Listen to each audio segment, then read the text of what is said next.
No justice, just kills.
He was known for a string of hits in the 60s and 70s, including... Ooh-wee.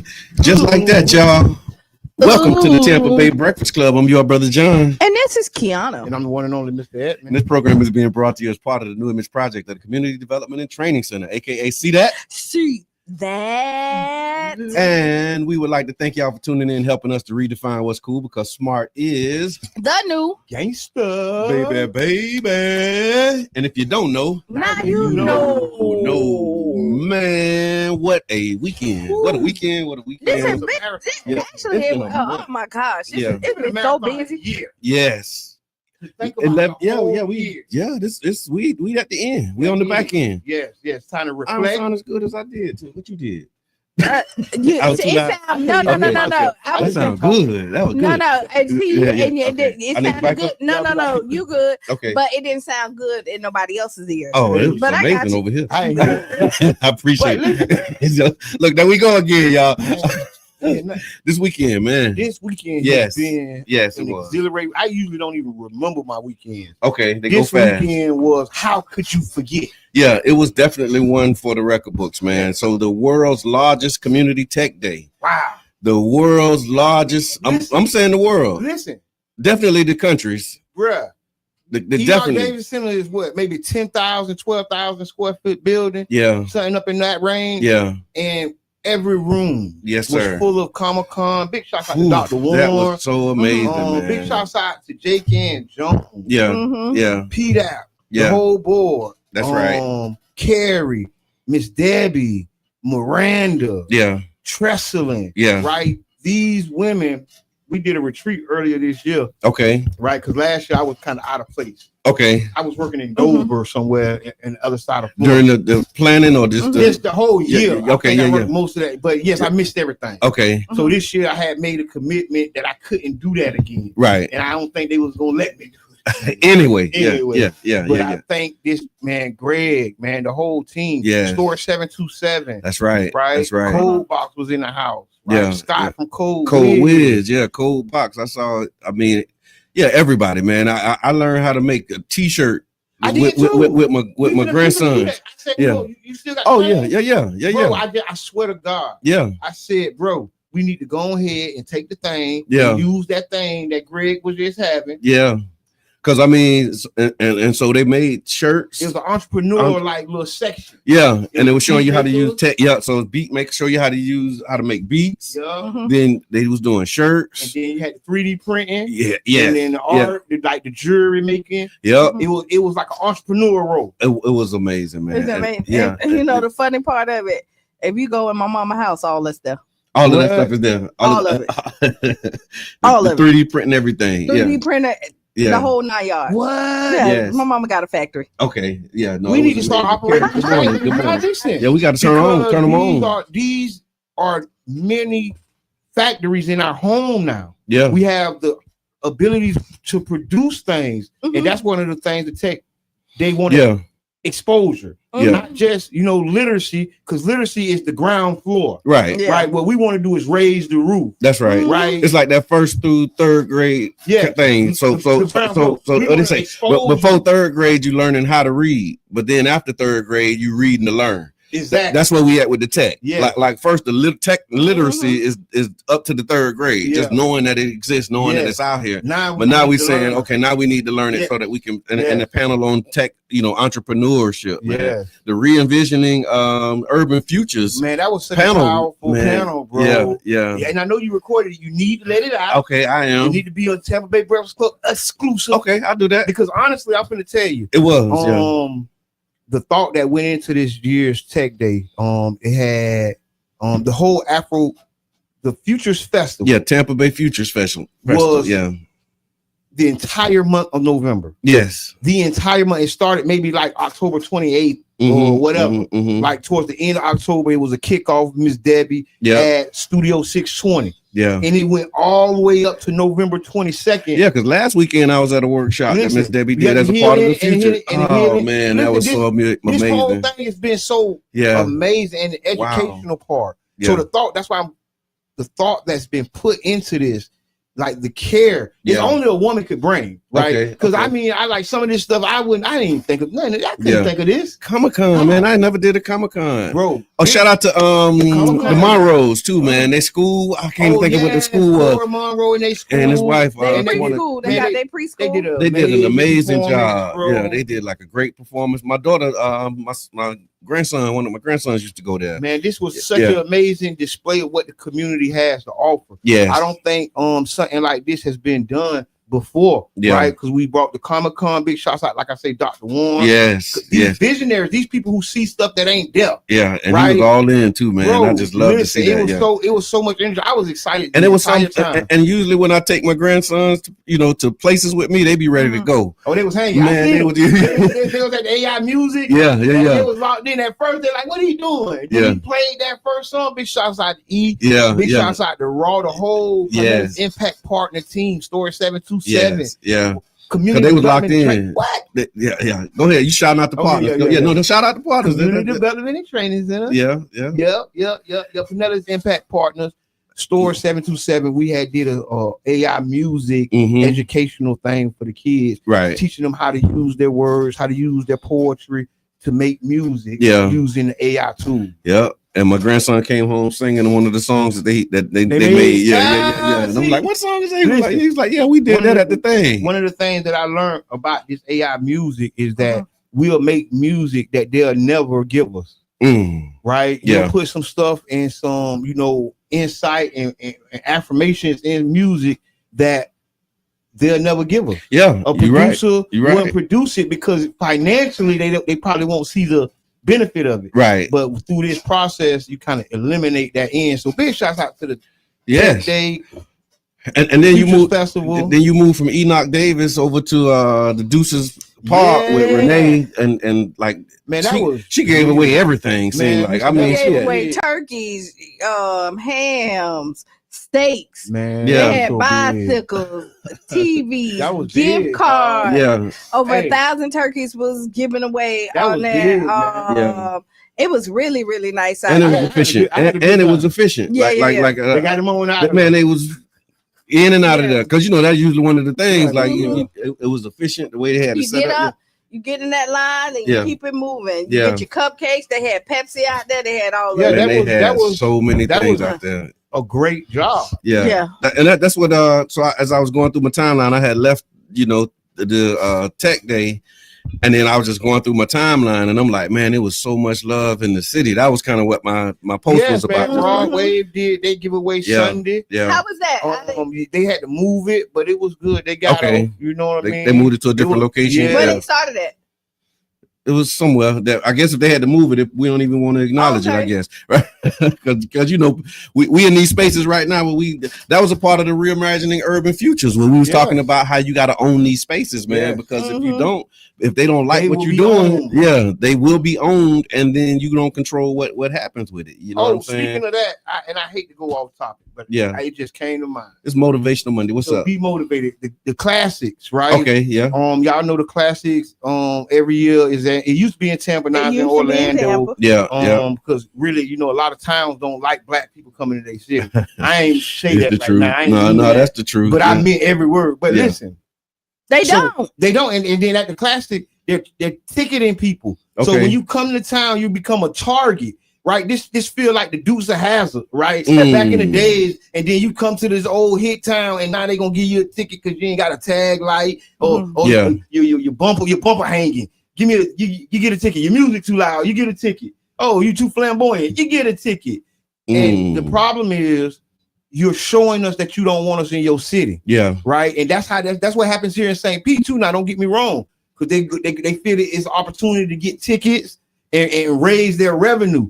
But you're actually stopping the community's revenue. So we pay you. Yeah. Your taxes from us spending at these stores and coming into your business, we're paying your salary. So don't attack us. Don't make us a target. Right. And I'm using a classic right now, but I'm really talking about MLK 2026. That's a prelude to the conversation. St. Pete. Right? I'm talking about particularly when the people come to the black community like never before. Don't make us a target. That's Don't become a profiteer off our community by giving us tickets when we coming up and down 18th Avenue. Right. Because historically, this is what's been done.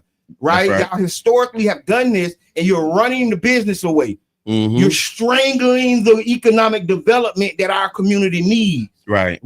And then just say, okay, here go $100,000 in grants at the end of the year when we could have made $20 million that day. Yeah. With support. With support, because that's the other part of it. When people come into your city from other cities, you want to roll out the red carpet. You want banners to say, hey, welcome to St. Petersburg. Thank y'all for coming to the black people agree to treat us like this. You'll have a black man and a black leader stand up and say, treat them like this when they come into town, not acknowledging the economic development. Because in this social fight, we ignore economics, right? And so a lot of our leaders don't think economically. Yeah, I remember you actually created a shift in the mindset around 2017, 18, when we were having those conversations about the impact of MLK, and all of the conversations was about the culture of it, and nobody started talking about the money until I heard you talk about it. And I remember being in a space with one of the city leaders at the time who was huge in economic development. And she was like, wow, I never thought about that. Right, being on the spot. Yeah, like I never thought about the knee-jerk reaction. Yeah, and I was like, man, y'all ain't thinking about this money because that's what I benefited from. Yeah. So I'm coming from personal experience. Right. I made products just to come out on MLK Day. Yeah, because you have an audience. You have a market for your product. You know what I'm saying? Everybody gonna be in the city. Yeah. But you got t-shirts. And if you remember, local people stopped selling t-shirts and stuff because they were getting harassed by the police. Yeah. By permits. And while you're saying that, go to the MLK parade. Get your t-shirt. Please. Get your hat. Because we're in the future. We're in the future. This is the first time I ever seen hats and merch. I'm gonna find the website. We're gonna pin it to the comments. Merchandise, because y'all doing an amazing job. We got mugs, we got tumblers, we got keychains. As I'm standing on this podium right now with my soapbox, I do want to acknowledge that this is the earliest I ever seen MLK shirts. Yeah, I got my shirt, my hat already. Right, you should get yours. Yes, please. I'm telling you, please and thank you. MLK 2026. Y'all be there. What would you rather? We got a would you rather? We didn't have you would you rather, but you know what? Okay, so back on your little soapbox. Really quick. Not a little soapbox, Q. Not the little. Back on your little soapbox. You know what? And that, you know when you say look, it's so disrespectful almost. Even though I know you didn't mean it that way. I really think about it after I said it because it's nothing. Like I don't mean nothing by it. It's not minimizing it. It's just the way we talk. That's how we talk. But this is me really like trying to check myself about it because whenever you passionate about something or when you like, I hate when people like your little business. Like, wait, hold on. I seen you got your little business going. I seen your little protest. You mean nothing by it, like you know what I mean? But You know they're doing the little black money movement. The big money movement. Feedback from Mr. Edmond on the MLK. But you know, it's really crazy. Is like how they want our money, but they don't want us. Yep. You know what I mean? So like,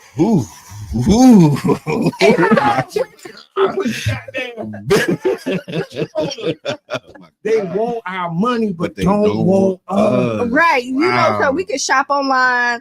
You know what I mean? As long as we're not like in hundreds and thousands of people in one place, because you know it was real. I remember when Classic was in Tampa, and it was a sad day when them stores closed shop because they did not want us to shop with them, and they moved to Orlando, and it's been in Orlando for a while, and now to see history starts to repeat itself again is a sad thing, you know. I remember they shut down Central on MLK. Remember they was businesses here was closing down when the parade. They was catching shots about that too. Yeah, about not being open on MLK Day. And I have not been to none of those. The people who closed on Central. On MLK, I personally have not shopped with them. I gotta stand with you, but I'll be going to the other shop. I ain't gonna say what shop it is, but I ain't gonna go no more. You're exactly right, right? Because if you can't spend and let our people spend with you on a day that we hold reverence for, that's right, right? And you know, a lot of people think of MLK, they don't think about the economics of it. They think of the social justice. Right, because a lot of people forget before MLK passed, he was saying, "Hey, I think I integrated my people into a burning building." Yeah, he did. Right, he really did. And this is what he was talking about. What we live in, the burning building. That's what we talking about. How our economics have failed us now. So I think that if we don't not want it there, we need to go to where we want it at. That's right. That's right. Vote with your feet. So let's do this. Let's do a Black Money Movement update. Okay, go ahead. Let's just call it that. And so we can highlight what's happening with Black economics, ownership, collective power, and all of that. I heard about Redemption Bank. I don't know if y'all heard about this one. No, I heard about that. So Redemption Bank is a new bank that opened up in the Rocky Mountain area. It became the first Black-owned bank in the entire Western United States. The bank is led by Ashley D. Bell, along with Bernice A. King, who is on the advisory board. That's Martin Luther King daughter. And Redemption Bank is a what does it say here? It's a focused on small business lending and expanding digital access to capital. And so that's another one of the things that I saw too. So y'all Google that, man. Y'all check out the Redemption Bank, and I believe you can open up an account with them because it's a lot of their products are going to be digital products. And so if you want to support a Black bank, it really is. And then of course the cash mob, you already know, we're keeping the dollar circulating. So on December 6th, we're pulling up for the Black Money Movement cash mob. We're going to 727 Seafood. Old red snack shack. That's the location. Just in case you don't know, we want to make sure that you know that spend some money with them people, man. Yes, we are, absolutely. And they're prepared. So they're gonna be ready. Yeah, they ready. They absolutely ready for it. So 727 Seafood and Grill. The address is 1701 16th Street, and we're doing that on Saturday, December 6th. all day. So you don't have to wait no particular time. You just pull up. Once they open, just go spend your money there. Once they open, pull up on them. And some French fries. And so while we're looking at it, Friday we're gonna kick off Black Friday at Culture Creative. Yes. Okay. The Black Market. Yeah. So we're gonna be at a table somewhere. Y'all come talk. Oh yeah, we gotta be. We absolutely have to be. We missed our other appointment. Yeah.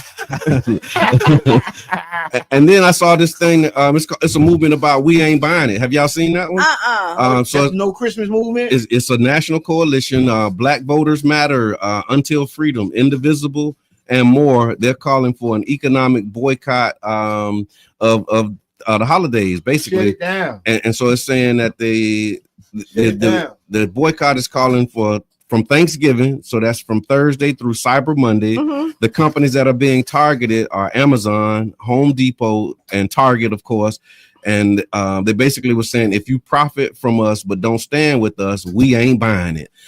Instead of what they're doing, they're encouraging us to support Black businesses. There you go, loud and proud. We ain't buying it. And so they're standing loud and proud. And they're saying instead of going to these major corporations, they're encouraging people to support small businesses, local shops, and Black-owned company during the busiest shopping weekend of the year. Shut it down. Yeah. So what y'all think, man? Do boycotts work? And boycotts are extremely impactful and effective. Boycotts is what have us in the society we are in right now because of the 1960 boycotts, because of the walkouts, right? Because of the union walk-offs and all that stuff. Is what helped create the society we live in today. That's right. We can't be bigger than the protest. I used to be bigger than the protest, y'all. Okay, what does that mean when you say that? Right? When you say bigger than the protest, what you mean? I used to didn't believe that it worked. Okay. I didn't believe marches, rallies, protests, and boycotts worked. Okay. I thought that we had moved past that, like as a society, as people, right? And only for me to learn that's couldn't have been farther from the truth. Yeah, that we still can vote with our dollars. It was Mike Brown. Okay. We was walking, and Brother John, I think you remember we was walking, and they did the Mike Brown rally, and they all laid down on Central and like Third. Yeah, Street I do remember that. Yeah, right. Yeah. And I was like, I ain't laying down. Me either. Man, what me either. I was like, man, I'm standing up by this. Yeah, I ain't laying down, but. And some of the people who did lay down, I was like, damn, I ain't never seen them even in no movements or nothing. Right. And I was like, now this is odd to me. Yeah. Right. Yeah. And I realized that, our voices matter. Yeah. Whether we was doing it in City Hall or standing on the street corner or yelling in a group. Yeah. It matters. You know what happens is, when you say that, is a lot of times you think something that used to help in the old days, we have advanced. Yeah. Like we have a better system. That's a part of the propaganda. Right. And that we got to do something different. Right. And they did that and look where we at. Yeah. And that's but you don't realize you're there because of what this. They did. It's like a link in the chain. It's like they there, we here, and then the future is on that other side. And we the link in the chain for today that keep this thing moving and progression. Eliminate ourselves out that chain. Yeah, that's right. To believe that we weren't a link in that chain. Exactly. That we're better or more advanced than that chain. That time is done. From the past, looking to the future. And what happens is fear. Fear is the base of what stops a lot of people from doing what they need to do. The fear of not feeding your family, the fear of not having a job, a fear of losing your house. But when you when you conquer that fear aspect of it and know that you're gonna be okay. That's right. Because if y'all link up, if ain't nobody working, they need workers. Oh yeah, absolutely. And so if y'all stay together and nobody don't go across the gun line, both. That's right. Then we're gonna be all right. We're gonna be all right. And another way we could be all right, look, y'all, that's a part of the Black Money Movement update.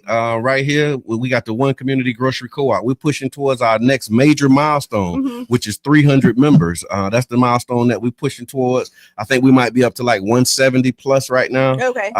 Which has been exponential growth since February of this year. Yeah. And it's our community's answer to this food insecurity, man, and high grocery prices. And so we practicing cooperative economics and ownership. Amen. Say that loud and proud. Ownership. So when you become a member, you're not just a member, you're a member owner. And a lot of economic development plans do not count ownership. You never hear about an economic development plan where they saying ownership. A lot of times home ownership, don't get me wrong. Yeah. So let me twist it a little different. But we talking about cooperative economics. Cooperative community ownership. And that's rarely heard of locally. And that's what we want to bring to our community. And here right now, like they say, it's 179 plus. 300 makes you a part of the founding members. That's right. Right. That's absolutely right. You know what? So I'm going to say that again. The founding members. Yeah. And then so that lets you know that you at the bottom of it, and that's the foundation. If you know about building anything, the foundation has to be solid. Thank you so much for saying that. And so once you have your foundation, everything else can then build up, and you have a sturdy house. Wow. Okay. And so if you want to be one of those founding members, you can go to ocgc.coop and join right away. Join today. Don't C-O-O-P. Yes, co-op. Yeah. C-O-O-P. Yeah. I think people don't never heard of nothing. Okay. Right. So it's usually .com or .net. So when we say ocgc.coop. Co-op moniker all over the world. Because cooperatives is something that's national and international. Right. It's something that's so big that we just have no idea about, because there aren't a lot of co-ops in our communities. That's right. You're right. And so we got it right there for you. If you need it, you can actually hit that link now, bookmark it, and then share it with your friends and let them know, man, we doing something for ourselves. We're not waiting on Superman. We are Superman. the X-Men and women. Like we all have a superpower. We don't want to be waiting on. So let's do that. Let's do, since it's Motivational Monday, that was another part of the conversation when we talking about reimagining urban futures on the panel, and they were talking about people-centered, community building and community development. It was an amazing panel. It was. I walked out and walked in because I was going to. No, you was like all over. Yeah. I really wish I could have came, but we met. I mean, you was working. You was on your post on the other end. That's how it happened. That's how it happened. As much as we want to be in all of the places, but like you got octopus going on. Oh yeah, it really is. Fingers and hands and everything. They wonder how they doing all that. People there. Yes, and that goes right to what I was going to say, because that's the thing about it. Like, once we realize that as a community, we all have a part to play, we all have a superpower that we can contribute. And so where you were was where you needed to be, because the power you have is needed in this space to hold that space. Like, and me being in that room on that panel, you moving around. Like, you needed to be moving around. That was your superpower in that moment. And so it's like, it's just really understanding, like, we're holding spaces and using our superpowers, but we're doing it collectively for the good of the whole, man. And I think once we start to embrace that as individuals, everybody started to look at it and say, how can I make a contribution? That was one of the questions we always used to ask people that invite us to come to things. And shout out to Glenn Wren. Remember Glenn? Yeah, I remember Glenn. And Glenn used to be on us. He was like, okay, well, let's look at that. And the question, the ask. And then what the question he used to always ask us was, how can we make a meaningful contribution? Because we didn't want to just that became, put that in our mission statement. Yes. Making meaningful contributions to everything we contribute to. Because we didn't want to just be partners in name only. Just ain't standing there looking stupid. Even if I don't do nothing but help you load, unload. You say like partners in name only. Yeah, we didn't want to do that. No. And not in 2025, not in 2026, 27, 28, 29. We're not doing partnerships in name only. No. And I'm telling you this, if you come to be a partner with name only? And no. And Jerish Martin is a part of it. I don't believe in name only. Yeah. My brand means too much to me. Yes. And I'm invested in too much and care about anything that I put my hands on, that I'm not letting nobody tarnish my legacy. I know that's right. You got to. Right? You have to. And believe me, because I'm so passionate, if I'm partnering with you, I know for sure that I'm not bringing nothing but greatness. That's right. That's real. You know what I mean? That's my contribution. Yeah, that is. Yeah, and I know what I bring to the table. That's real. So and don't think I don't know what I bring to the table. Right. See, that's right. No. People think you don't know what you bring to the table. Because this is money, motivational Monday. That's what we talking this talk. We talking that talk. Hope you get motivated about your brand. So when we get back at the top of the hour, we're gonna talk about partnerships in name only and what you bring to the table, and how everybody's gonna put some respect on your name and what you bring. And if you don't feel like that partnership you should like bring anything to it, you shouldn't partner with them. You know. Okay, right. So after the break, y'all, we got a lot. It's a lot happening. So you got we got an update on the woman who was put out of the hospital. There's been some stuff. Yeah, we got an update, and also Marjorie Taylor Greene, her resignation. So we're gonna talk about that under the politics with Mr. Edmond. We got Would You Rather, Ask Kiana. So y'all don't go nowhere. Tag a friend, tell a friend, and follow Carrie's example. Thank you, Carrie, for the stars. We appreciate the support, and we'll be right back. Maybe about 6-7 minutes after the hour. Y'all stay tuned.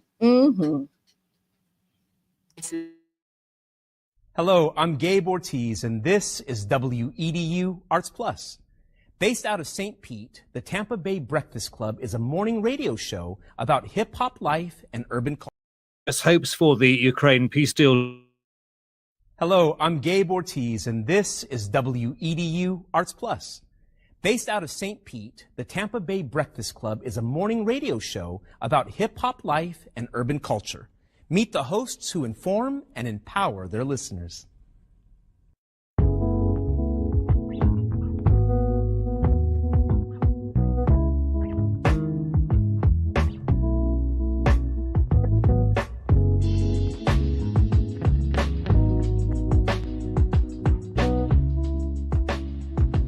I'm Jabbar Edmond. I go by Mr. Edmond. My role, I'm a host and I'm co-founder. My name is Brother John Muhammad, Your Brother John, YourBrotherJohn.com. And my role on the Tampa Bay Breakfast Club is host or co-host. I just go by Kiana. Sometimes you may hear the guys call me Q. I may say Q just depending on my personality that day. And I'm the female of the crew. All right, I think I keep balance when you look at the Tampa Bay Breakfast Club. So that's my role. And I'm Bruce Moore Jr. A lot of people do know Bruce Moore Jr., obviously being born and raised here and going to school here, but there's many more people that know Reno. St. Pete is small, and so the good things and bad things that come with a small city, you know, everybody knowing each other, of course, would be one of the pluses. My neighbors were not only just my neighbors, they became my family. Trying to put that back now, like really getting back to a place where we know our neighbors and we look out for each other. It was a St. Pete that existed, you know, south of Central, and then there was another St. Pete that existed north of Central and downtown. It was a struggle then, and I think it's still, you know, somewhat a struggle for Black people in the city of St. Pete. Even with every step of progress we make, it's still a struggle to, you know, implement that progress. Did y'all hear about the weed college, the first cannabis college? In Orlando. Talk to him, Soprano. No, yeah, I've been looking at it. This is serious, y'all. Over a year ago. If you got the charges, go and get the degrees, King. You got years of experience, man. It ain't like you come into a classroom with no data. Elon Musk said that a drug dealer knows how to manage and run a business better. I can't believe that. The real facts, man. I'm all about education. But what I'm saying is that we carry this industry on our backs. The way we started the Tampa Bay Breakfast Club, Jabbar approached me about what could we do, how can we do something together, and then an opportunity to promote Amendment 4. Amendment 4 is the, you know, voting rights restoration to returning citizens. We were able to negotiate a deal where we got like 30 minutes on the radio at 99 Jams to talk about, you know, Amendment 4 and other local, you know, policies.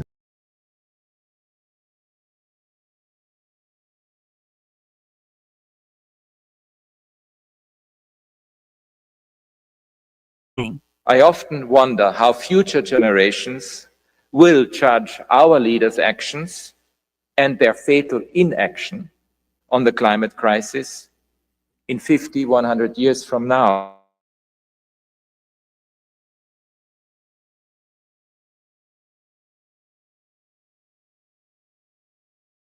To returning citizens. We were able to negotiate a deal where we got like 30 minutes on the radio at 99 Jams to talk about, you know, Amendment 4 and other local, you know, policies and politics. Enjoyed it, so we started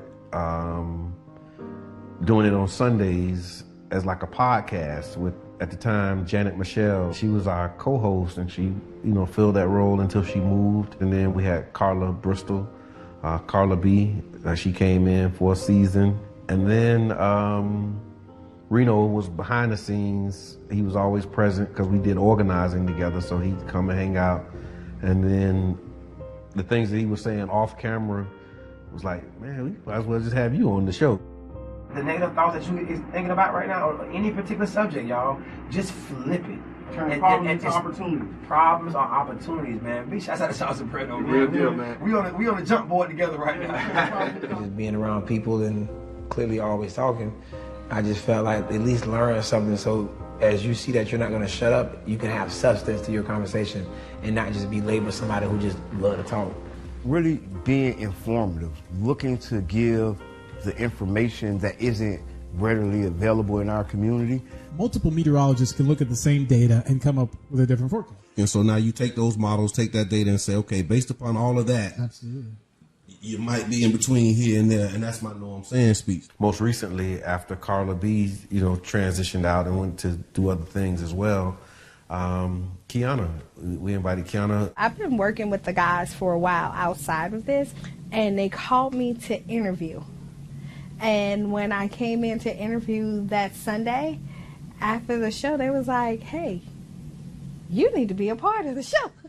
And I was like, okay. I look at it almost like a band and the instruments, but it's just the instrument that we're using is our voices. My voice is already kind of squeaky. I know my voice can get squeakier. You have to have your radio voice on. And have that vocal control. I talk lower when I need to calm it down. And when I'm very passionate about it, I slow it down. And because I want you to understand what I'm saying. What's good for the geese is good for the gander. So if you keep it secrets, just know that she can too. Okay, hey, see, that's why you need it on the Tampa Bay Breakfast Club. You feel? So you gonna even things out. You know what I'm saying? I was just joking. You know what I'm saying? It was joking. We just understand power.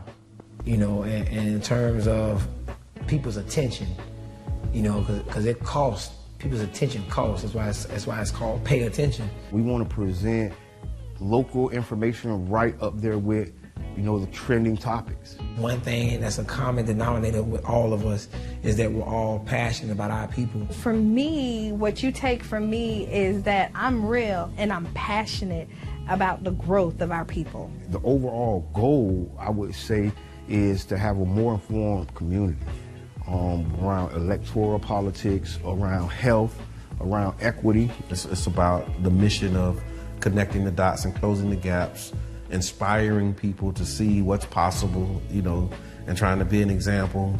I don't know if that's a good thing or a bad thing sometimes, but you do the best that you can with what you have, and you pray that others will be inspired to join in. For more info, visit cdatcenter.org/Tampa Bay Breakfast Club.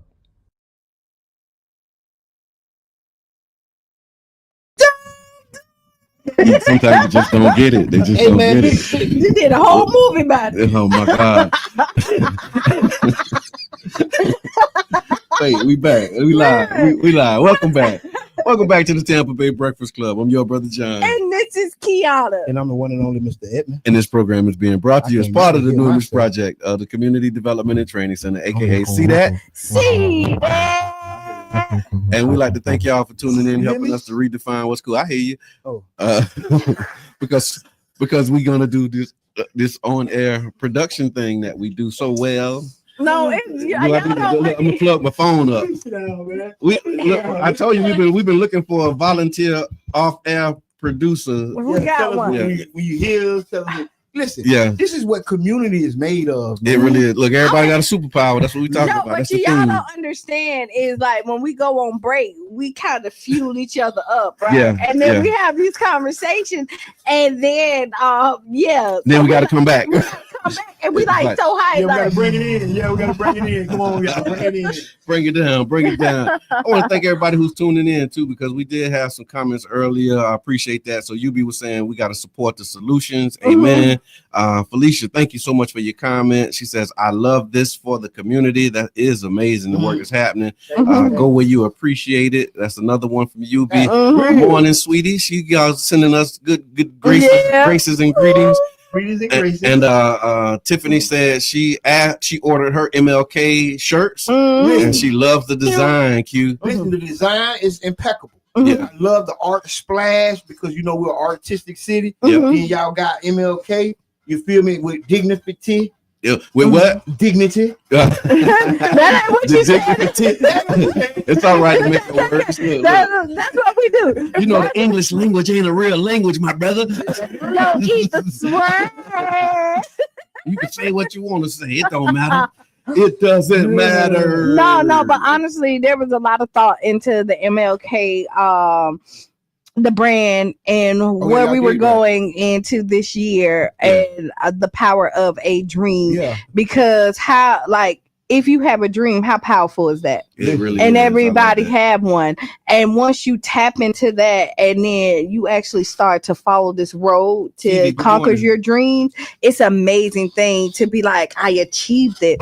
And so what we're trying to do this year is bring back that portion of Dr. Martin Luther King. The power of a dream. Yes. Yeah. Listen, I'm gonna tell y'all, this is a hot take. I just thought about this right now. Okay, you heard it here first. The MLK celebration in St. Pete started the drum major of justice, right? Remember that? Yeah. Then we went to Dream Big. Yeah. Right? Yeah. Now it's the power of the dream. Yeah, you see it's almost like a sentence. It is. You get what I mean? It's almost like it's developing into you get what I'm saying? I see what you did there. I see how it works. It really, it really is. And then even with the color palettes, everything was intentional. It's like it was to pull everybody together, right? Because it's about unity.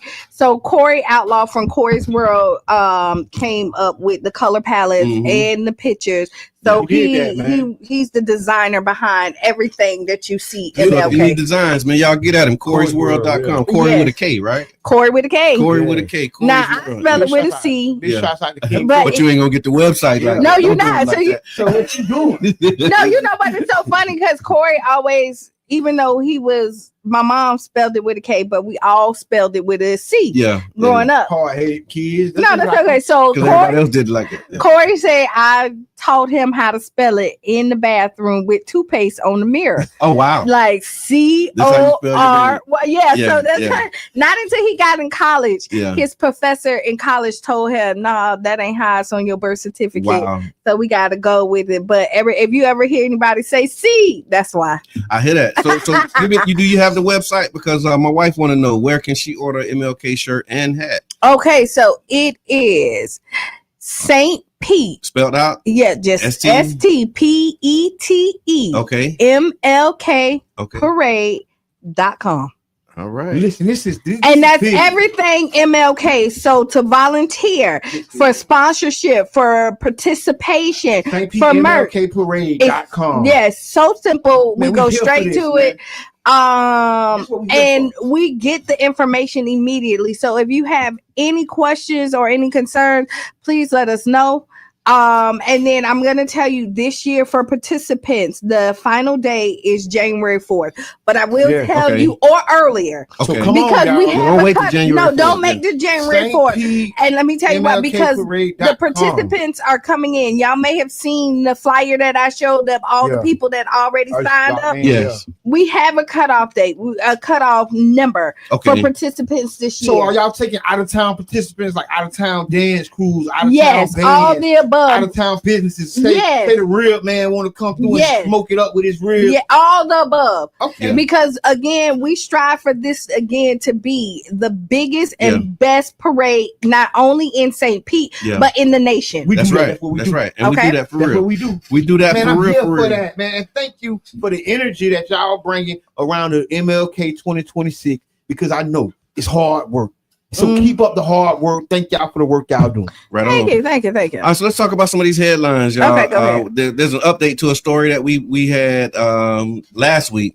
It was a hospital in Indiana. It was the Franciscan Health Crown Point. They've actually fired a doctor and a nurse after a Black pregnant woman, Mercedes Wells, was turned away from labor subsequently gave birth in her husband's car 8 minutes later. Heads lead the road, and they did. And I thank the Franciscan in whoever, for thinking it not robbery to do the right thing. A lot of times these people get surpassed. Oh yeah, no, they just get a talking to. I understand the confusion. Go back to work. Yeah. No, heads need to roll. They gonna get another job somewhere. Them people ain't out their career because you fired them for doing something wrong. But they need to learn the lesson, because that's why people dying. That's why people being hurt, because people working right now who should have been fired a long time ago. Yeah, it needs to be on their permanent record.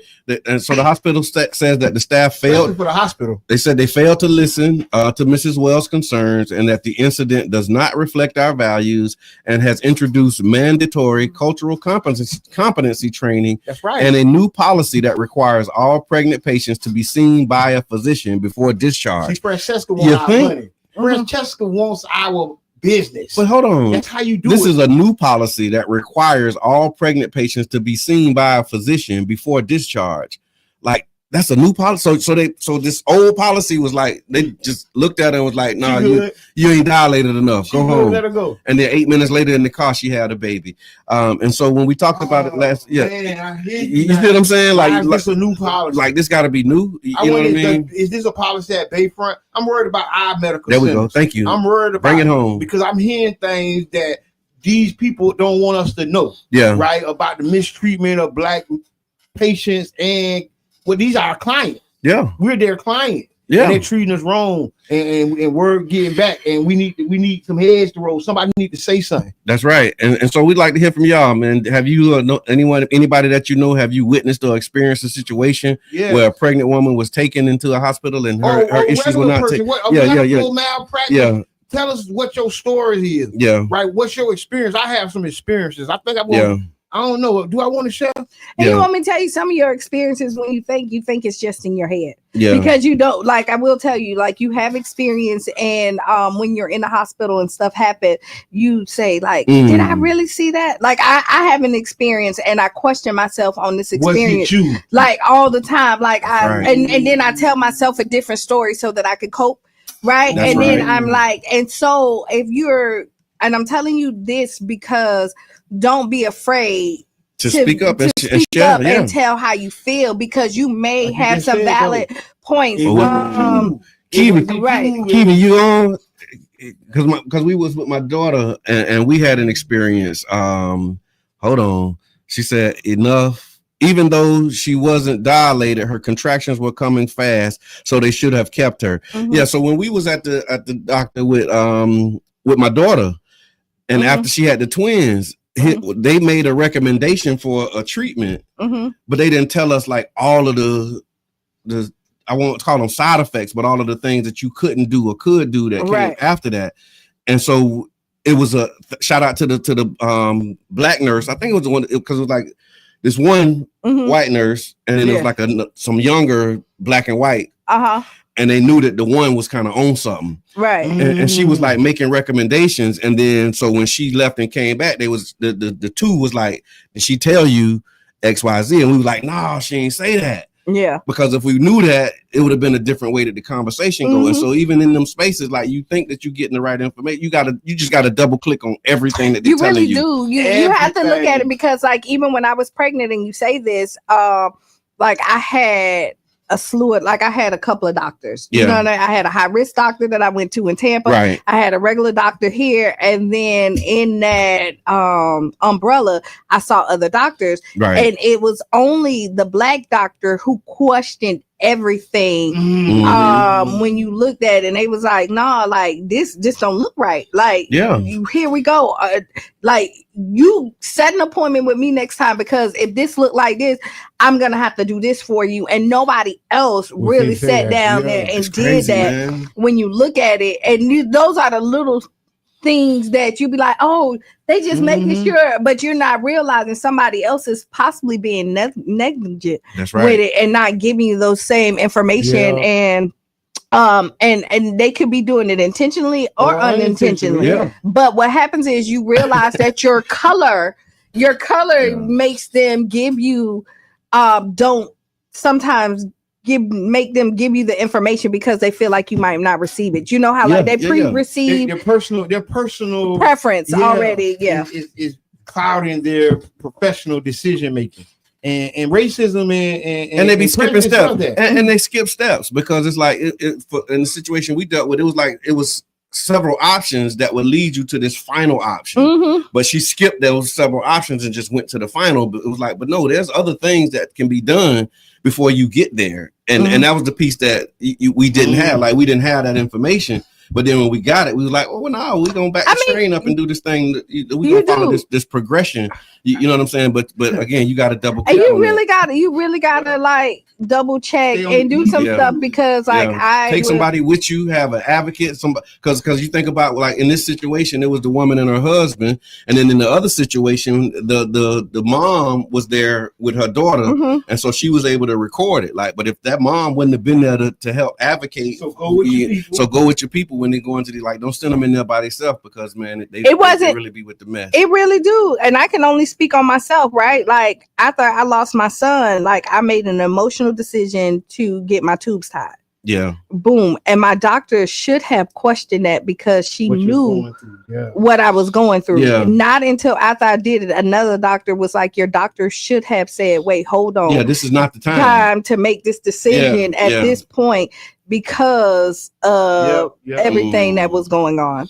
And that was, Thank you for sharing. So this is the situation. We can move I'm forward. gonna put it in here. So he said, yes, the nurse recommended for me to get magnesium due to my blood pressure, and I agree. But she did not tell me that I would be bedridden for the next 24 hours and would have to get another catheter. I did not want that because my daughter was in the NICU and I wanted to go see her. But that was the very first option that she gave us. Like, it was the only option. And so you got one over here, and now you can't go see her because you bedridden because of this thing, and you don't have to be. Right. But she left all of that out. Yeah, like here, this is what you can do. We have this option and this option. Skip all of that.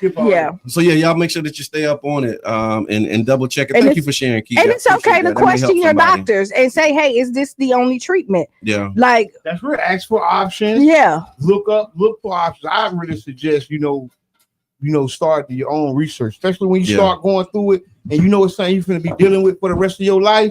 Don't just wait for no man to tell you. Yeah. You got to start doing your own research, do your own remedy check.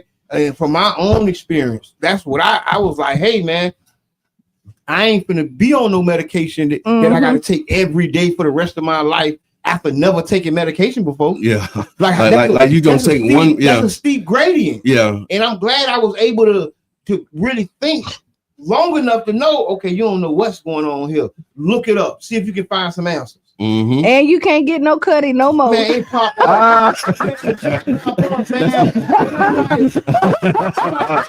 you can take it. You're gonna feel a whole lot better, but you ain't gonna be able to do that no more. Oh my God. Yeah. I'm reading what it's saying, the side effects, and I'm reading it. Yeah. And I'm just can't believe she's not telling me. Right. So I don't say nothing. The first thing I ask her, I say, hey, can you spell it? How you spell it? Oh my God.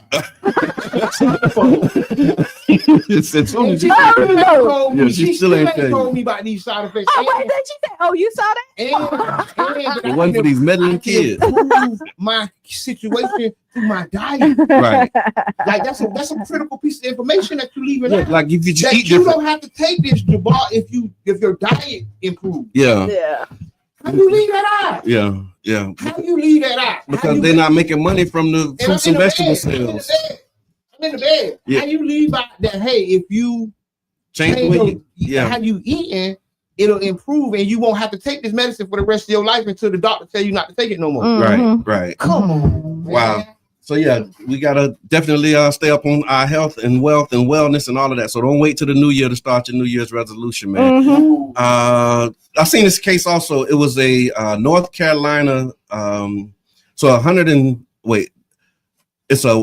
subject is $1.75 million TikTok affair case. So I'm gonna give y'all that. So a North Carolina jury has ordered a TikTok influencer to pay almost $2 million to her husband's ex-wife for alienation of affection and criminal conversation. The ex-wife argued that the influencer knowingly got involved with her husband while they were still married and that the affair helped to destroy their marriage. She sued her, and the judge awarded her $1.5 million for alienation of affection and $250,000 for criminal conversation. It's basically an old school law in North Carolina that says if you're cheating, if you break up, if you're a home wrecker, the person whose home got wrecked can sue you. But people don't do it. But this woman actually did it. She sued the home wrecker and won $1.75 million. What y'all say? You suing the home wrecker? I don't know how she gonna collect. It's a good judgment. How she gonna get it? Yeah, how she gonna get it? It's a whole nother conversation. Yeah, because you ain't getting that. They call it the heart bomb. Heart bomb. BAL. So when do the person? Because I mean, when does the person who you said your vows to become responsible? Because that's, I mean, honestly, I will take him for house wrecking too. That's who you need to sue. And I mean, honestly, it's bad when somebody else comes in and they say about like you ruined the household or something, but nobody else has any responsibility to you but the person you said I do to. And it's up to them to not step out on their marriage. It's up to them to honor their vows, not nobody else outside it. It's nice, it's a courtesy if somebody see that ring and say, okay, I'm gonna respect it, but the only person that has to respect it is the one who did the vows with you. So the person, okay, I hear you, but then I kind of disagree. Go ahead. So what if the person was promiscuous and they had multiple partners? Would that be a class action lawsuit? You're gonna sue everybody. All y'all. And it goes back to your partner. Yeah. It goes back to your partner. They get it too. Everybody get it. Yeah. So what y'all think? How should it go? But it says so you disagree? Why? Well, no, the part about not holding the home wrecker responsible. So I agree that the husband absolutely is 100% responsible. But then this TikToker, in this case, they knew that they was married, because that's cases where, okay, you might not know he lying to both of y'all. I was just going to say that. But if you know and you are now an accomplice, but that don't make you just because you know. Because what if you know that the house is already wrecked? And just because you know everybody that ain't your responsibility though. The law is saying I broke the house. Yeah, the house was already broke. It says alienation of affection. See what that was already going on? That was already going on. She got a good case. If I was her, I'd take it to trial. Okay, you think she's gonna appeal? Come you mean, man? I guess she did, because she lost and now she on the hook for. Yeah, she on the hook for a jury decided that she got to pay this lady. Yeah, because the lady, ma'am. Come hire me, ma'am. You'll get I'll get you off. Come get me. Yes, I got you. But they said it's only a few states that actually allow that. They said social media played a huge role. The jury didn't just look at the affair; they looked at the public display of the relationship, which was another part of it. Because they was together. They and she like humiliating her and like like flaunting the fact that like she was on some like I took your man type stuff. Did what they call it, marriage bombing? Do you not see all these people? No, and it sounds like if they're publicly out there, that means y'all separated, ma'am. That means y'all if he publicly out there with somebody else. Yeah, that's his new wife. He married the influencer. Oh, they done got married. And now they both responsible for this almost $2 million judgment. You know what? He was probably so miserable. She was probably so miserable in that house. Both of them. She didn't like him. He didn't like her. Yeah. And you know what it really said? You know what this really sounds like? She did that to her friend. Like she like went out to do it. Oh, that was her friend. Allegedly, yeah. Oh no, and you know what? She knew that she was doing the man wrong, and then she went to the man and like, oh, she's doing you wrong. Yeah, and that's what they say online. That's why they agreed with her with the alienation of affection, because like she basically kind of whatever she did. I don't know. I gotta get the details. Yeah. I gotta get the details. So but it was a North Carolina TikToker. She has to pay $1.75 million for breaking up a couple's marriage. So yeah. When I'm looking at this, now that you see the picture. No. You gotta guess. Okay, now that you see the picture. No, I'm looking at it. It's probably some jealousy on there. She couldn't have never. No. Like you look at it, like she could never. Why would they? Why would they ever? He clearly has a type. He got a type. Yeah, he clearly has a type. They look like they different. No, and what I'm saying is that but you know what, when somebody gives somebody else something that you think you deserve, and you get jealous. Like I wanted to make these videos with you. Like I wanted to make you laugh. Like why couldn't we do that? Like you know what I mean? Because people bring out other things from other people. You know what I mean? So when you put them business who? Them Renos. I thought coming in bearing gifts. Not the mine. Cue him up because I gotta get another microphone. One and only Reno. Yeah. Wait, go check. Say something. I know, don't worry about it. Just say something. Okay, y'all like. Hey, peace and light, man.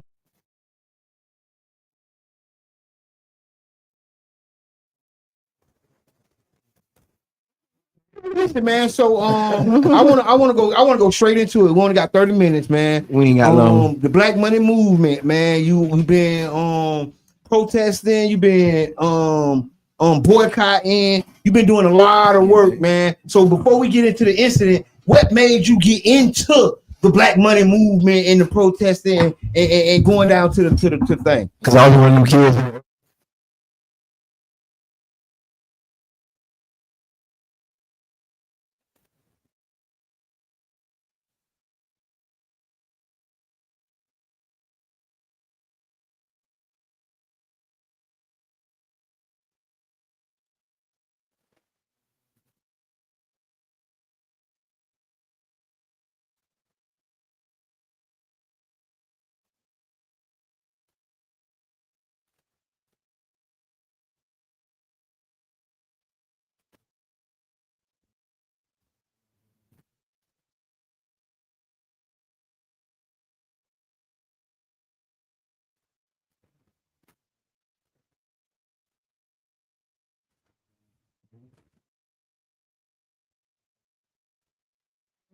So last night, right? So for those who don't know, there's been a boycott of the store on 18th and MLK, 18th and 9th Street on the corner.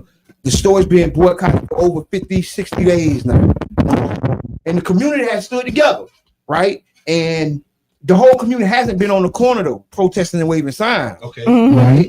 But the community stood up and has made that business a ghost town because he had said he didn't need our money.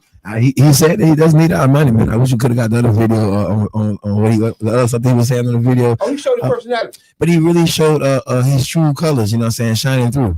Yeah, so you was out there and you were doing a live. You've been doing lives, a series of live conversations about stuff in the community, right? And in that particular live, you was talking about, you know, the U-Haul trucks and the moving of the trucks and all that different stuff. I mean, it was a beautiful thing though, because like literally, like you're saying, I saw the lights of a U-Haul truck. I thought it was somebody returning the truck. Okay. I really did. Like, hey, turn around, you know what I'm saying? Turn back around, park the car, you know what I'm saying? And I was just talking regular on the video. You know what I'm saying? Hey, y'all, this is U-Haul, man. U-Haul right down the street. Don't even rent from this place. You're reminding people that they have other options. Yeah, it's a reminder that we're not doing that. You know, we're not doing that here. And here's another place you can go. Options. I think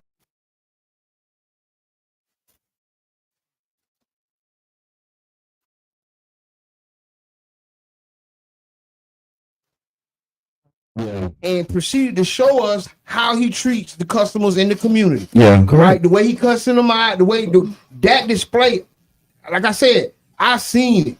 Right, yeah. I seen him snapping on people in the store and just thought, "Hey, to mind my business." Ain't nothing I ain't know. They say back up from the mic, Reno. Okay. Yeah. I love our off-air production. Thank you. Long story short, last night he jumped out on the video on the Miss Peanut page and then proceeded to cuss all type of profanities and all types and make of stuff. threats, yeah, make threats and talk about your mother and all types of stuff. Trying to call you out. We call that tricking you off the street. Yeah, If you notice, if you look at it, he didn't go straight to the mama joke. He waited to see what his expression was and how he was gonna handle it. Yeah. And then his last resort was the mama joke. No, I just watched it and then he started. He went in. He said a little something. And that mama was real close to the beginning. and also what he did was he let no build. No, he really didn't let no build. He just kept on. Like, but what he probably mad too right now. Oh, he big mad. And what he was doing is, if you look, he stayed on his property and said how he would beat and mop you and do all this other stuff, but he would never get off of his property, right? Yeah. Because he was trying to taunt you into coming onto his property and trick you off of the street, and you didn't fall for it. Because he could have. And so this is again, that could have went a whole different way. It's a whole battle we fight. And when you look at this, a lot of times people try to trick you off the street, and let me tell you, you do not let people agitate you, get you so upset that you take your mind off of the finish line, right? Because again, a lot of times people, our brothers, I'm gonna go with our black men, y'all want to go to work, y'all want to make a living, and then something happens and you feel like you gotta puff up, and then you gotta prove your manhood because you feel like somebody disrespect you. No, how you prove your manhood is to show them that you're not leaving these streets. And as a black man, you know what I'm saying, the first thing that we had to control ourselves with someone just shouting out words to us, trying to provoke us, was the N-word. That was something that they used. He said everything but that. He was coming. If you would have stayed there a little longer, he was coming. He was building up his courage. So the part, I can quote him on this too. The part that I loved that I was unfortunate, I wasn't able to catch. You know what I'm saying? On the video. Okay, it was the second one. We were going back and forth. Man. Okay. Y'all kept and I was like, man. Oh yeah. Because it's like, you know, and you think you're doing something on our block, and he's like, "This is my block." And I was like, "What?" Wow. I'm like, "You ain't home. This our home." He said, "This is my home." I said, "You ain't born in Bayfront Hospital. You ain't from here." That's man. right. That's right, man. But it's a beautiful thing though, because like everybody did notice. You ain't gonna trick me. You know what I'm saying? I got great people that was in front of me that's been screaming at the police. And I think I think what that does, I think it just when for those who've been asking, what did he do or what did they do? Thank you.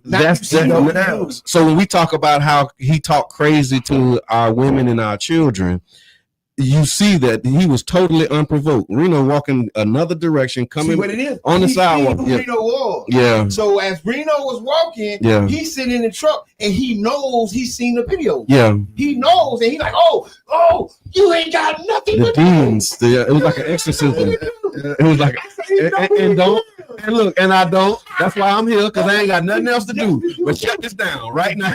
Like, I ain't got nothing else to do. Yes, I do. What I gotta do is aggravate you. That's it. And the thing is too, though, that it's not an isolated event though, because we've all bear witness over these years while we in this individualism and we mind our business. We've all stood in line while one of them had disrespected our people and cussed them out and everything else, and all we said in line was, you know, I'm cool with him, the Arab. My business ain't got nothing to do with me. Straight up. But it's not an isolated event. I like to tell people, you know what I'm saying? What he's doing is what all of them have done at one point in time. You know what I mean? Right. And why we ask for respect and demand it. Yeah. Don't let them disrespect us and be like, stand on that business. Okay, we will shut it down. And then they continue next, right? Yeah.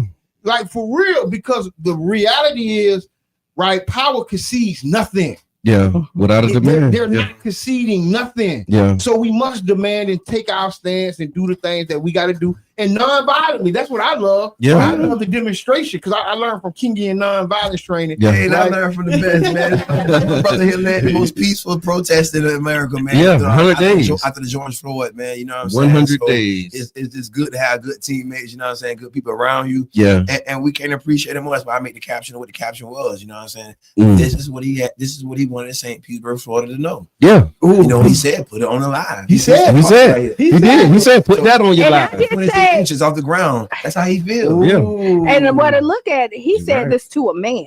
Right. Yeah. And so just a mess. So I'm gonna say this. Like, and this somebody to him is kind of his equal, like you can go back and forth with him. Yeah. So imagine what he said to the children and the women who he felt was inferior to him, who couldn't do anything to him, who he felt like he could probably so when I look at that, you think about what he said to them because he felt like there was no consequences for him. Shout out to Kalisa, because that's what she been saying the whole time. Yeah. She been saying like, no, like this man really be reckless. The same thing happened. It's just that I was able to capture it. He's been back and forth with her when she was out there throughout the daytime for the first 3 days of the protest. He was calling the police on her.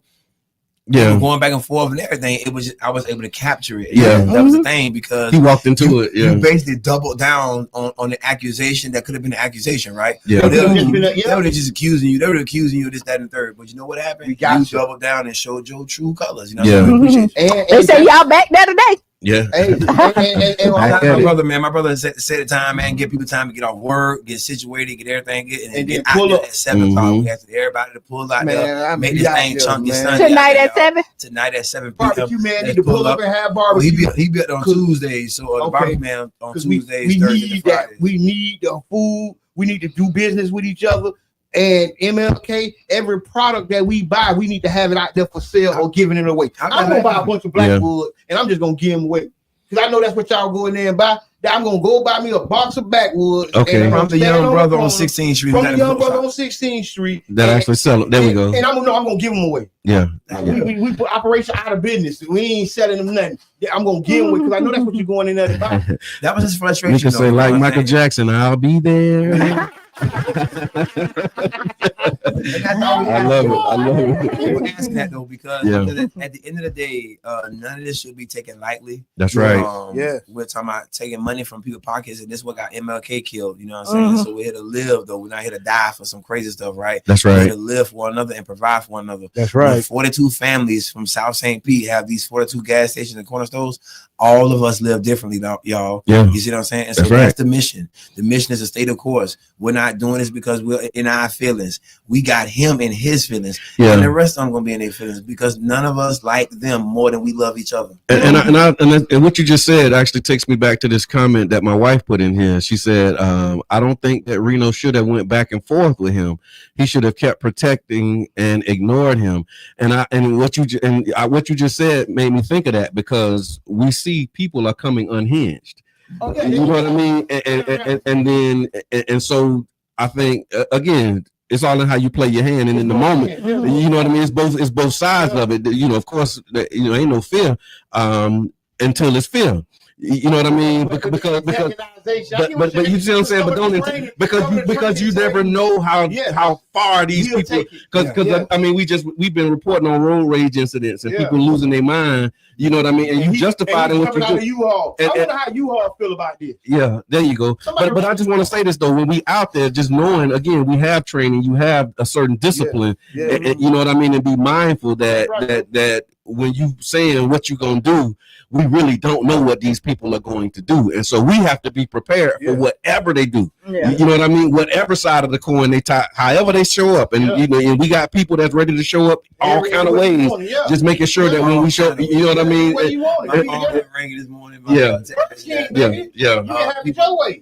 People love your brother. Yes, sir. Oh yeah.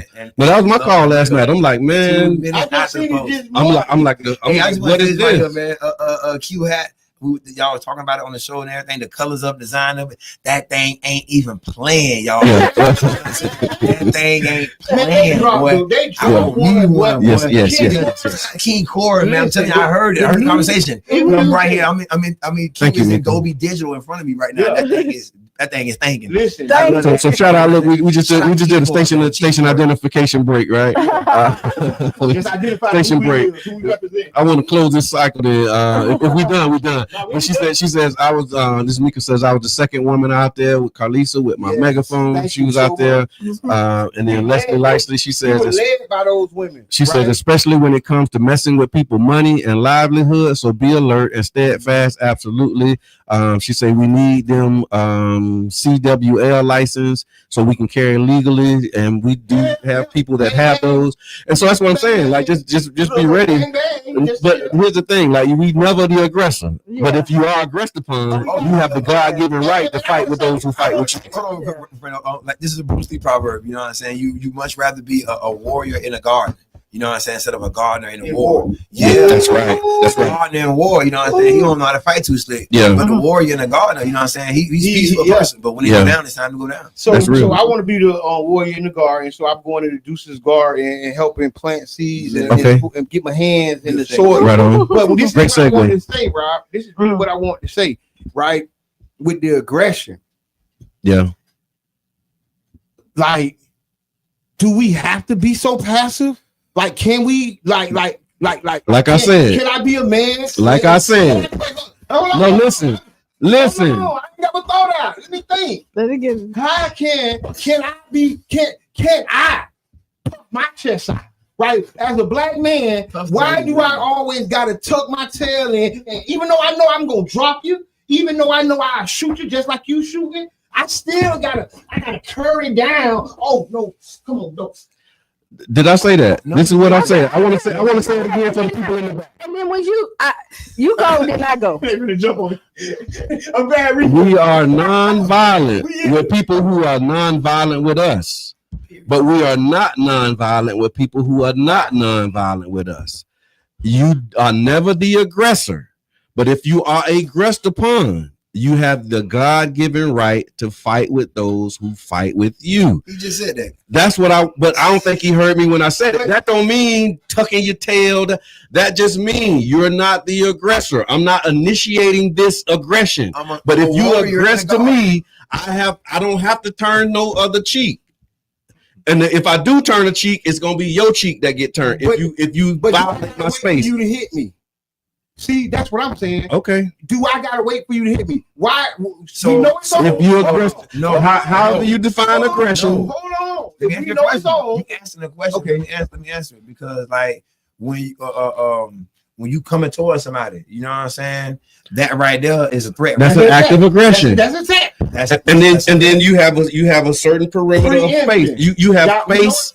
You have space that is yours that you occupy. And when somebody violates that space, you can defend yourself. Preemption. Yeah. Can I preempt the attack? Go ahead. Know you coming. It's gonna make it harder for your defense. That's all. Okay. That's all I'm gonna say. Okay.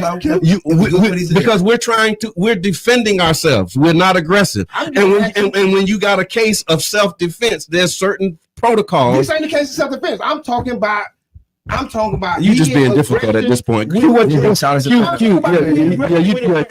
absolutely know exactly what I'm saying. Yeah, he know exactly what I'm saying. It is your duty and your responsibility to come back home to your family. Period. That's it right there. Okay. Said the black woman in the room. Okay. Say it loud in the mic. Come home. And your responsibility to come back home to your family. Yeah. We have to get out of our own way talking about you tucking your tail because you didn't go back and forth with somebody who doesn't matter to you. This person don't pay your bills. This person don't help you raise your family. This person don't have nothing to do with your household. We just said this person is to trick you off the street.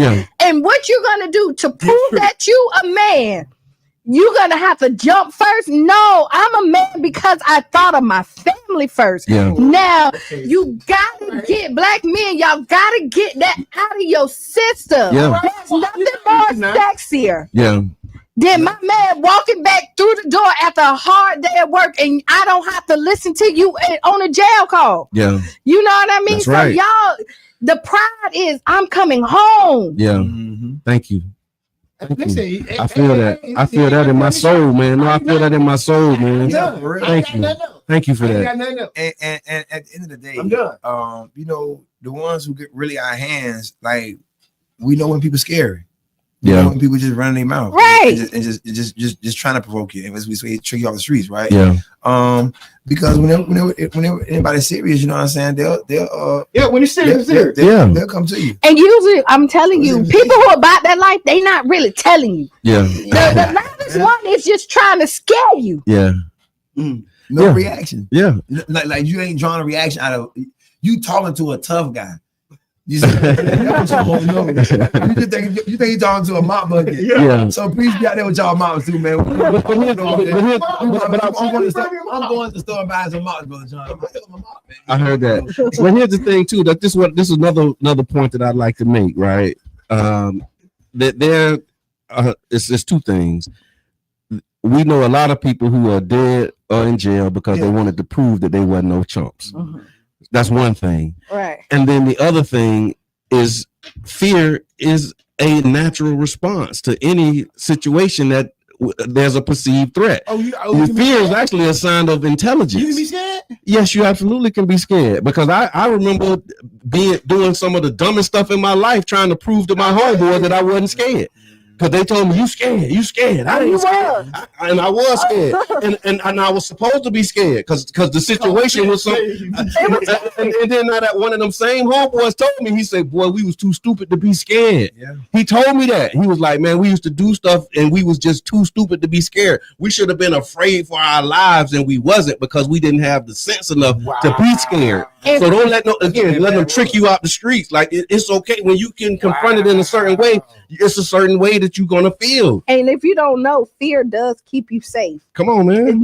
If you're jumping out of an airplane and they tell you that, like, everybody who do multiple jumps, why, like, when does the fear go away? And they said, the one guy said never. Yeah. And he said, because I always fearful when I jump out, it makes sure that I'm precautious. I make sure that I do all the extra stuff that strap and make sure that it's good, because I still want to come home. When the fear leaves, you make mistakes. Yeah. So it's a healthy response in these situations. We got a lot of comments. Yeah. All right. So what the people saying? So look, they all they're in the Q corner this morning. They bearing witness. Let's see. We said a silent warrior is the most dangerous. Miss Leslie Licey. She said a silent warrior is the most dangerous. Build and stay prepared doesn't mean being weak. It just catches them off guard and non-aggressive, but to walk in wisdom. Come on, Q is another one. Miss Teresa says Q is absolutely correct. Falling on your sword to prove you're a man doesn't help your family at all. Thank you. I unite. I unite. I back down. Back down.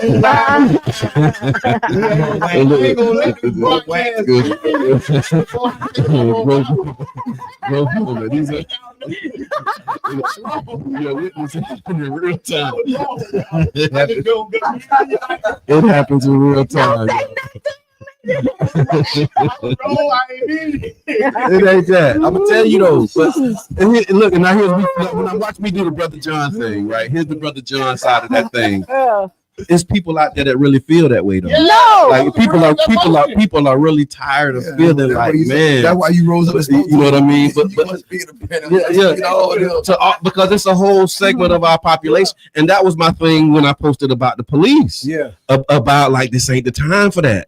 Because you do have a lot of people that's like they on their edge, and like you know, the SNAP benefits and the job market and the economy, the cost of living, life is life, and then here you come with some stuff that don't like. So you never know if you're going to be the straw. Yeah, you know what I'm saying, and so that's why I'm just saying being mindful and having that situational awareness, because you never know what's going on with people, and that was my message to the police. That's why I'm like, don't do that. You can't do that, and especially not now. Yeah. Because you never know, man. One right match is gonna blow. It's gonna blow it up. You know what I mean? And then it's wrong targeting, and then it just go back. It's a downward spiral for everybody. Yeah. And so just being mindful of your situation and your awareness, man. But I just want to applaud you for how you handled it, how you navigated it, and also I want to applaud the Black Money Movement team for the consistency. because that was one of the things early on was, oh, you know, we do these things and then it go away. No, it should be coming up on what, maybe like 60 days now, like 55 days. 55 days, and so just the consistency of it, and I think that's another part of the frustration because he thought that it was going to be a weekend thing. He literally told people it'll be over in a week. Yeah, don't worry. I think I remember that's right. They was telling people, don't worry, it'll be over in a week. Yeah, and the reality is, people taking it serious. Yes, people taking it serious. The Black Money Movement is not about closing this business. It's about lifting up our community. Yeah, that's why we're having the cash mark. That's why we're actually telling people go and find those businesses to deal with. That's intentionally. Right. That's right. Right, and on purpose, because it's our responsibility to make each other rich on purpose. We've been saying that since 2018, at least 18, at least. It was my closing statement for the entire 2020, man. Make each other rich. There's so much love to be watching and living and being a part of the manifestation. You know. Oh my God, Mika said I can't wait to MLK Day. Oh yeah, we want big signs out there because the is really to alert our guests. Yeah, everybody who come in. We don't shop here. We don't do that around here. We don't do that around here. That's gonna be that hurt. Everybody over there making money except him. Yeah. Oh yeah. Get ready. Right there though. Yeah. That's what we're talking about. That's what we talking about. Because if you think about the money that's made on that day, that's like a Black Friday. We don't do that here. That's the Black Friday for that corridor. My brother said it best, man. This is the most money that is infused into the Black community on this particular day. Yeah, he's in South St. Pete. That is, you know. That's right. That's right. That the city should always be uplifting and working with us on and everything. But on this particular year, shout out Q to doing anything. Shout out to the logo, the new image, the new dream, the power of a dream. Yeah, this is big things going on this year, man. It really is. And guess what? We here for it. We here for it. Absolutely, man. And so it's just amazing to see it. So y'all make sure that y'all tap in for the Cash Mob. Cash Mob is next Saturday, December 6th. We're going to be at 1701 16th Street, the old Red Snack Shack, 727 Seafood, and really just infusing cash into this business, and then other businesses as well. So y'all stay tuned. This weekend, Friday, Black Friday. That's right. We at Culture Creative. Yes. Listen, there's already 34. Last count was 34 Black businesses have already registered to be in the parking lot on 34th. Yeah, right there for Black Friday. So let's shop there. Let's do the Black Friday deals right over there. Go ahead and shop right there. It's right there in your community. Yes. People locally that you can go ahead and purchase stuff from. And like we mentioned earlier, there is a coalition of civil rights, racial justice, and pro-democracy groups that are calling for a Thanksgiving weekend boycott targeting Amazon, Target, and Home Depot. Black Voters Matters Fund, they're fighting for voting power and equality. Until Freedom is another one, which is a grassroots racial justice and direct action movement. You have Indivisible. You also have the No Kings Alliance, as well as the Working Families Party. Together, they're pushing the economic message that if corporations back policies that hurt our communities, our money does not have to support them. And so they're pushing these policies. These policies are hurting our community, and we're paying for it with our dollars. We ain't doing that around here. We playing you. We do that around I ain't gonna pay you to mess my edge up, man. All right. Also, if you haven't got your coffee for the day, come on. Urban is open. Yes. Urban. Go to Urban. Yes. Up on Urban. If you're looking for something else to do this weekend, I love the 90s. Yeah, I heard the 90s. Yeah, I heard the 90s. Yeah. And the Tampa Bay Breakfast Club is going to be live. Yes. We're going to be interviewing you. So, come on, put it on. Yeah. I know that was hard. Keep it. My daughter say I already gave up Target. I know Target. Oh my gosh, when they gave up Target. This is something important. When we talk about finances, please anticipate violence. Right? Because the system doesn't like when we wake up. Right. We have to be serious about what we're doing, because we're at a point in time where we're actually taking the same steps as Martin Luther King. Right. When he talked about that burning building, we're living inside of that burning building. And we have to realize that burning building, because it's fire. Yeah. Right. It's danger. It's not always going to be a comfortable ride, but we have to look it seriously in the eyes because we really have no other choice. Yeah. For our survival in this community. Matter of fact, Mika, if you can come on and talk, we've been talking about it. We was talking about it earlier. She said we need to talk about these hospitals too. So we've been highlighting some stories, and Mr. Edmund was actually inspired by a conversation that he said he had with you. Yes. And so if you can make some time to come in and if you're willing to share your experiences, we would love to have you on. Because we talked about these women being put out of hospitals, because of in labor and I'm sure it's so much other things that are happening. And to have a perspective of somebody who lived it would be greatly appreciated by us and our audience. And so you got an open invitation. Maybe you can contact one of us. I think we're in a group chat together somewhere too. So just let us know when you want to come so that we can really lift that up, because I think that is a very serious topic that doesn't get enough attention. And we're going to bring it to the because that's what we do. That's part of the New Image Project. That's exactly what we do here. And then also tonight, you were saying tonight, what's happening? 7 p.m. man. Shout out to my brother, man. David, man. Put it out there, man. 7 p.m. We asking everyone to show up to the protest, man. Our grandparents protested for 381 days for the right to sit on the bus. You know what I'm saying? So we enjoy these 55 days, but we know that he reignited us. And so we want him to know, we want y'all first of all to show up at 7 p.m. So he can understand that he cannot, and the rest of them cannot compete with St. Pete. That's right. That's right. Oh man, this has been an amazing ride. Thank y'all so much for tuning in.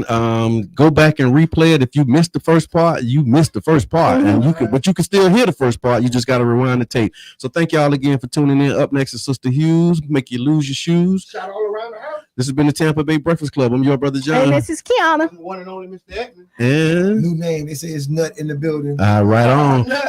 We out.